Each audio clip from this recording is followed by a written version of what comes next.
And this first part is the new Street Fighter trailer that showed. I love it so much. So let's do a reaction of the trailer now. I'm not going to just play it first and then go back. I'm just going to play it straight up right now. We're just going to watch this. This part is just showing stuff that's going to be in the trailer because really it starts now. All right, Chun-Li. Heck yeah. So one thing I want to say as we go with this is I'm a huge fan of filmmaking in general. And, there's sometimes there's movies that get announced, they look awesome, or it seems awesome, the story, the setting, whatever. And then you watch it and it's like, this wasn't really filmed in a interesting, creative way. This has it all over the place. All over the place. This M. Bison thing going on. Look, Ken, he's like excited. He's going to go to fight. I love the look, the colors that's going on. I mean, look at the audience. It's what Street Fighter's doing is it's like a hyper realism in a way because, or is that the way to put it? Because it's trying to be grounded, but there's fantastical elements throughout, and I think it's balanced perfectly. Shots like this look great. I'm sure this is where Chun-Li went to go say, hey, Dalsim, we need your help. Love this stuff. See, it's like there's a point I'm going to make later, but there's enough, I feel like, context you can pull out of each scene that tells you there's a lot going on with this. Anyway, we got Guile. We've seen Guile. Looks fantastic. We get more Cammy. Fantastic. 50 Cent killing it. We got Vega. I forget Steve, Dan, whatever his name was. This is great. This looks like this could have been a show. This is very like Street Fighter. Like you look at this, at least someone like me that knows Street Fighter is like, I mean, it just looks great. I don't know what else to say. There's so much going on with this. The characters, the cameras. Now, this could be montage-like, just because of the extreme differences of the angles. Like this is a lower shot, and then immediately it's the upper shot when he's winning and then jumping up here. And that's why, look at that beast. Look at that dude. I'm working toward that, guys. I've been working out, but it's gonna happen. Okay, let's keep going. Oh, and by the way, this is the dude that's gonna be in the Gundam movie. So that's cool. Anyway, some more Chun-Li, again, giving context of whatever story is going on. This killed it for me, the MTV. So we're like leaning into that 90s nostalgia that Street Fighter comes from. Fighting the car, we've already seen this going on, but it's cool that it's in this. It's kind of showing that Ken has this lifestyle that I think is taking hold of him and maybe causing some friction in life. But look at this. This is a scene right out of Street Fighter. And 50 Cent looks amazing. And then again, montage-like. This could be, when they're in the main. I think might be when they're doing the main fights, just because of the way he's potentially the way he's dressed. But then I think Chun-Li might be in the background there, and she's already dressed in her stuff. So this could be like, and that makes me think 50 Cent is a main part of the main tournament that happens later on. But that slow motion of him falling, I love that they're incorporating it like right here. But here's what's interesting. This slow motion with Andrew Koji, the droplets are going up. That could just be a fun, interesting cinematic look. That could be him charging up his Hadouken. I don't know. But contrasting with Ken here, this could be just a setup for a shot. Again, very artistic. There's this intentional design with the way the shots of the characters are. It's like when you want to see their profile, like at the end of a match or something. Oh gosh, just bashing his head in. But then the throw that the characters do, I mean, look at that. The throw from Street Fighter straight up.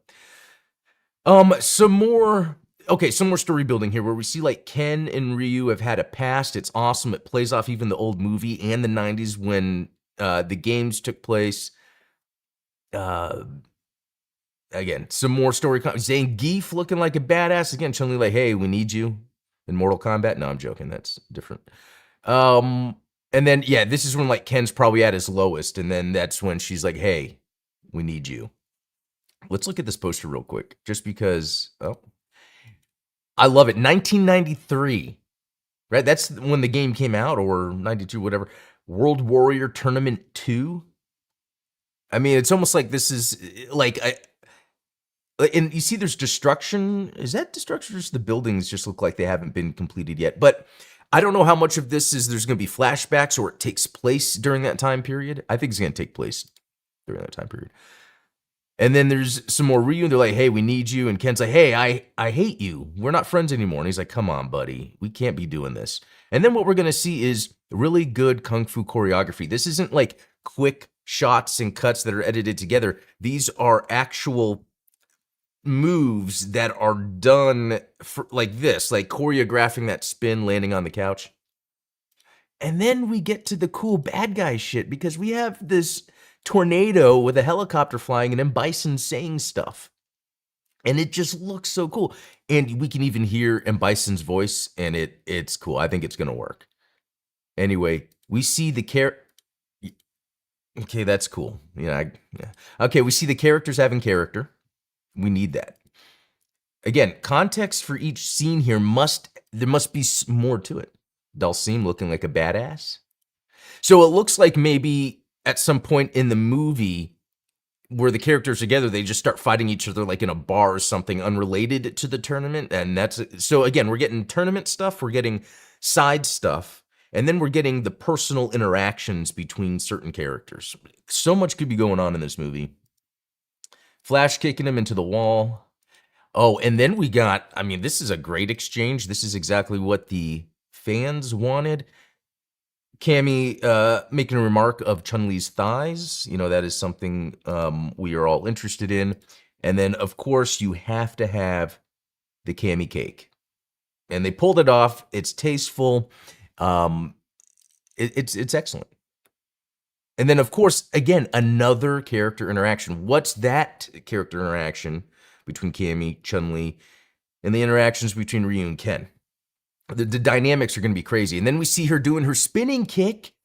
Hell yeah. And then landing with the splits. Bitch, please. That's what she actually says right here. And then Cammy shooting a rocket into a van when we see this M. Bison statue right here. Let's keep going. Heck yeah. Now, I will say there's music that plays during this that I do not care for at all. I think if I was to make any complaint about this trailer is that music, it's like a song we've all heard, and it's like it's what's going on or whatever. And it's like, yeah, I've heard it, and I don't know if it really works, but whatever. Ken punched himself in the face. Okay, there's a lot going on with this shot right here that I want to... What's interesting is it looks like it's someone wearing something red, but that doesn't look like Ken. That looks like Ryu. Is that player 2 Ryu? No, I'm joking. Or is that another character? But what's interesting is as a filmmaking fan, I just want to point out the composition here, where the character is being seen, through these bars. We have the light beams coming through, but there's also this little like CGI almost, like right there, where he's like charging up or something, and it's just love cinematography like that. This looks a little goofy, but I'll let it pass because it's a celebration. It's in line with everything else here. This is Zangief doing his suplex. I mean, yeah, that goofy. And then E Honda. I am glad they're showing E Honda because I didn't know where they were going to go with that. And then we've got Ryu doing his tornado kick, spin kick. I forget what it's actually called. And oh man, and then I cannot wait to see Andrew Koji. He not only is he doing badass martial arts, but he's doing it with style. He is making himself appear like Ken or Ryu. Ryu has this really cool, Ryu's the type where he always kind of has this where he's not like looking directly at the camera. It's kind of the mysterious figure, and the way he's pulling it off. We've got Chun-Li doing another move from the game, her like 100 kick. I forget what it's called. The multi-kick. Awesome. What is interesting though, from a filmmaking perspective, I feel like it's kind of a weird angle, almost like this is supposed to be more of a comedic moment, just because she's repeating it and it's there. Like I would almost feel like if it was part of the action, there would still be some camera movement. So, or that was a way to make it where the actress could easily do that move, maybe, and that's I think cooler than them trying to hide it. So there's Vega doing his jump, which is badass. And against Dulcine, that's so classic. And then here we go, Peter Dalsmalcian. I probably butchered that.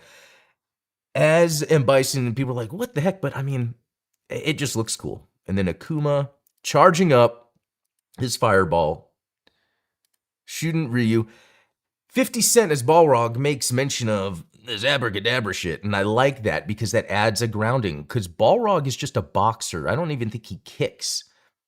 And so to see him going up against other characters and from the game that have magic powers, I like that they are playing on it in some way. And then this is really cool. This looks like de-aging of Ryu and Ken, like maybe back in the 80s, if this takes place in the 90s, to kind of show their camaraderie, their friendship. There we go. Is that the shuriken, the uppercut? I mean, look how high they're flying in the air. That's even higher than the game, but it's to kind of exaggerate, you know. Oh, love. And then look at that. You see him stretch his hand. You see the stretched hand. Let's look at that again. Yeah, that's cool. Hey, and even M. Bison doing stuff. And then Blanca, here we go. You know, I will say this looks like super CG, almost to like, but it's one of those things where so much is done so well. This is an example where there could be a lot of goofy, obvious CG, and I wouldn't care because it's just the means to an end. Like, how do we get to portray the feeling? It might look CG, but it's portraying what people want to see, especially me. And then he'd say, hey, Ryu like shot a fireball, and then they show him doing the Hadouken, and he says Hadouken. They're nailing it. So October 16th. So guys, I gotta say, like, this has got to be the coolest video game to movie adaptation coming. Like, you know, and I would say I like things like Halo and Zelda better than Street Fighter, like a lot. Like, if I was going to rank all my favorite gaming IPs, Street Fighter wouldn't be at the top. And not because I don't like Street Fighter, just because there's so many other things in gaming I like. But as someone that likes Street Fighter to the degree I do, and loves filmmaking, not just movies, but the filmmaking art, this is nailing all the cylinders. Me as a video game fan and me as a filmmaking fan. This is probably going to be the coolest movie that comes out this year. Better than Doomsday. Better than Odyssey. Anyway, let me know what you think, guys. So, actually, there's a lot in the chat. Dang. Dulcim looks surprisingly attractive. Yeah, they made him look like a good-looking dude, but it worked. I can't tell if Blanca is going to be 100% CGI. It's just, yeah, good point, Ultronymous. But I almost think he's going to be 100% CGI because when they did the key art, it was just a CGI of Jason Momoa. And they're not even pushing it. It makes me think it's just, it might not be that big of a deal in it. I don't know. There's just so much to each scene that this is going to be a fun movie. All right, guys, let me come down to earth. That was exciting. But now let's talk about what I've been playing.